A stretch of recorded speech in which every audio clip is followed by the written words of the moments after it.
All right, so I know that this is not the most popular opinion to have, and I'm not necessarily even a popular person. I was never popular in school.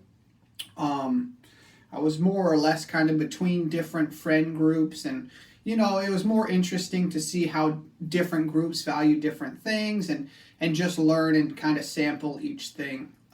So it's not a popular opinion, but personally, and what I've come to believe through my life experience, learning about things, being 32-year-old single father, been doing this type of stuff for a while. Um, Mental health is a physical condition.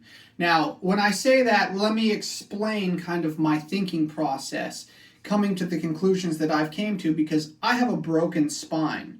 My spine is broken in 3 places. It might not look like it, but I've never been fit. I've never been strong. It was never a thing, and it's not something that I set out to want to do. It was something that fell onto me. I actually fell and I was forced to educate about my body. And through that, I was educated on my mind, my mindset. So mental health is a mindset, but the origin is the body. You can actually use your body to catapult you out of mental health. One thing is to challenge, is to look at something difficult. See, mental health is kind of straying away from friction and staying away from things that are hard and things that you don't want to do. And so it's easier to kind of play as if you're a victim by choosing not to do the challenge or the hard thing. But you can begin by doing the hard thing. And just one task, once a day, you will begin to build self-esteem that you can do difficult things. And through that, you will begin mental hardness. You will begin hardening your mind. And if you do that with your body, that can be a catalyst into mental strength. Okay, you never necessarily see somebody with a strong physical body. You assume that they also, they must have a strong mentality because they're doing sit-ups, they're doing burpees, they're doing runs, they're doing all these things, regardless of how they got it. People would think steroids. I'm not a steroid person. I don't advocate it. I say gut health first, because you can look at these people who are dying from using steroids. Now, if you want to do it, that's totally fine.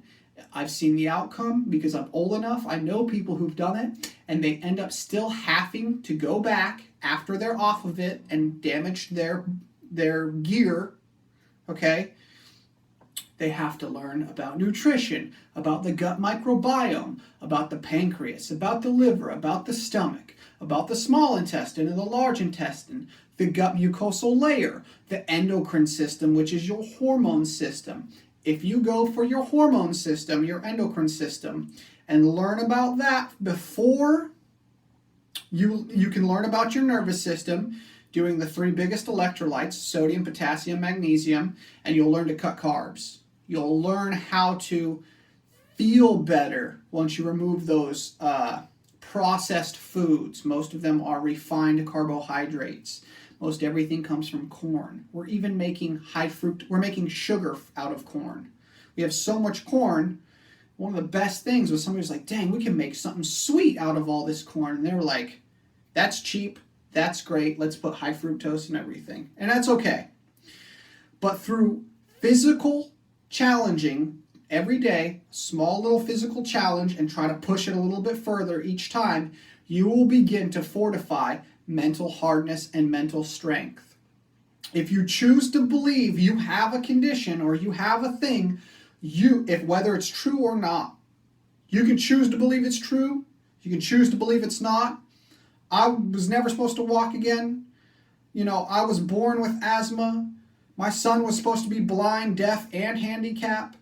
Okay, there's all these things, and we do have a choice.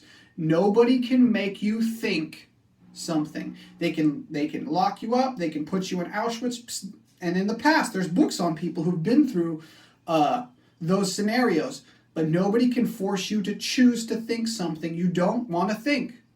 Okay? So our limits that we have We self-imposed them.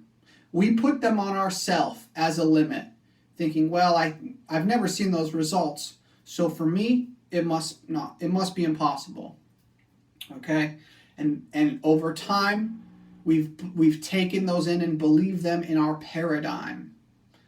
To challenge your paradigm, you can do it through your body, through physical exertion and effort, and withholding away, doing some fasting.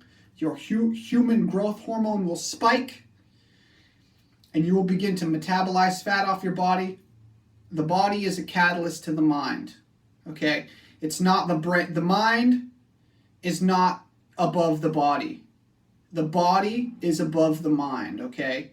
The mind is the servant to the body.